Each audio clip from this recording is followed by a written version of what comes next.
What a great day. I was on social media earlier and I came across this article, and it was women venting, ranting, and they was upset. They were talking about why they're so educated, they're so attractive, and they're single. So I came up with my top 3 reasons educated and attractive women are chronically single, miserable, and alone. Now I'm thoroughly convinced that women who are educated, who have these degrees, who've attained all the success in life, which is great, you can have all that, but they neglect their personal appearance for the most part. A lot of these educated women, they're not feminine. They have this mindset of being an alpha female, and an alpha female would never attract the alpha male. They might like each other's success, but as far as long term and being with a guy, an alpha female, a woman with a degree, means nothing to a man that already has his life together, because men are built innately to provide for ourselves, to provide for our family, to go out and hunt. So why on earth would I want, or any man for that matter, would want a woman with a degree and a lot of debt and that's walking around with a piece of paper, boasting and beating her chest like she's attained some sort of great feat? Now, that's all well and good. You got your degree, you went to university, but how does that attract a man? These educated women flaunt these different success stories, and they got these corporate jobs and think, okay, this is what men like. No, men can already do that. We have it in us to grind and go out there and get what we need to get and take care of ourselves. Now, these women can become sugar mamas. You know, these educated women with degrees, they neglect their feminine attributes. They, for the most part, don't know how to cook. They got these corporate jobs. They don't want to be led. They're masculine. A lot of times they neglect their appearance because they're working so much. Give you an example, and you can choose for yourself. You can comment below, actually.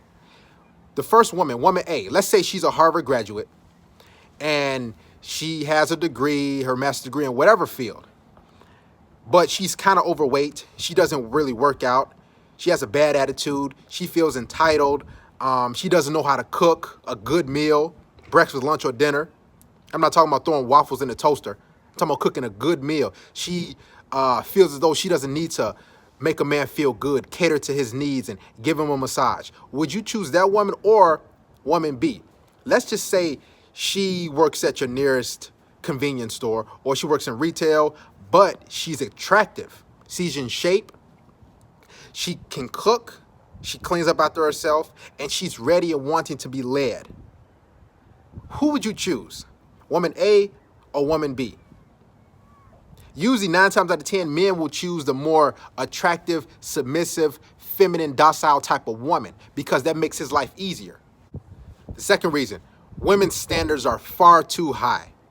Tell me if you heard or seen it in a dating app or just in life or social media in general.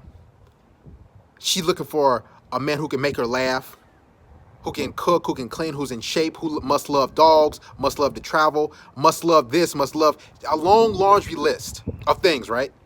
But for a man, if we had any sort of requirement for a woman, it's all hell breaks loose. See, women, they're just entitled. They require so much. They want so much from a man, but they don't expect themselves to have the same thing. Give you an example. How many of y'all met women who lived at home or was living with a roommate or was living from house to house, place to place? She didn't have her own place, but she required a man to have his own place. Or have you heard of a woman who, here's the thing. Women don't choose men who are fat. They don't choose overweight men. It's just fact, you know? So women want a man who's chiseled, who's in shape, but they themselves don't have a gym membership. They don't work out. You see how it works? A woman will never choose a man with for the most part, with a rundown, beat up car. But they want a man who, who has a nice car, who has nice things. So they don't provide the same things that they're seeking out of men. Expectations are far too high for these women, especially attractive women. They feel as though that they deserve top tier, good men that squeaky clean with their life together, that can read their mind, that can provide, that can do all these different things. And they wonder why they're single, because those top men that can do all these things, that can has his life together, has money, has resources, had all these different accolades. He's looking for a woman who's gonna bring something to his life, whether it's, you know, cooking, cleaning, doing all these different things. So a lot of these attractive women, they can't hold a conversation. They can't cook. They barely can clean. They just feel that, okay, I'm God's gift to mankind. I got a nice shape. I got a nice figure. And, you know, the good Lord should just drop a good man with his life together that's been working hard for so long, who's been grinding and studying and building his life up for so long, that she just deserves that man just off nothing, just off looking good, on throwing on makeup. See, these attractive women, standards are far too high, and they bring nothing of value to a man's life to the table. Before I get to this third and final reason why educated and attractive women are chronically single, click on the link below, subscribe to my second channel, Darius Media Network. Now, this final reason is due to hypergamy. I'm quite sure a lot of guys have heard of it before. If you haven't, go check it out, go look it up. Women try to trade up.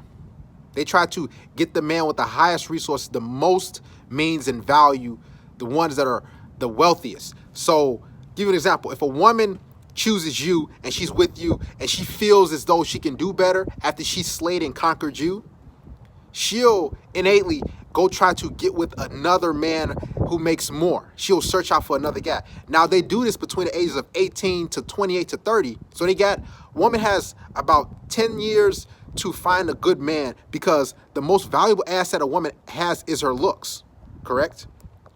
So she prices herself out. She wants the man who's going to give her the best possible resource, the best benefit. She prices herself out. 10 years of dating and tossing good men out and throwing them in the friend zone. Now she's wondering where all the good men going. She's 30, 32, 35. Now, men that are 18 to 28 to 30, see, men are valued for our resources and our provisions and what we have to offer as far as financially and our success. So there's always a new 18-year-old female becoming legal every single day. So men can get attractive women, you know, younger women. These older women, they get older and older and they feel as though I deserve that man who I rejected and threw in the friend zone, whatever, while he was building his life. So they want that man. But those men can attain a lot of different women that he wants, you know? So these women price themselves out. They just get rid of good men, and they wonder why, where have all the good men gone? Well, you rejected them. You got rid of them. And those men have been building their life up and becoming successful. So these are the three reasons why attractive and educated women are chronically single and miserable. Make sure you give this video a like, share it. Appreciate all you guys' support. Continue to take the red pill. Make sure you subscribe to this channel. Stay woke.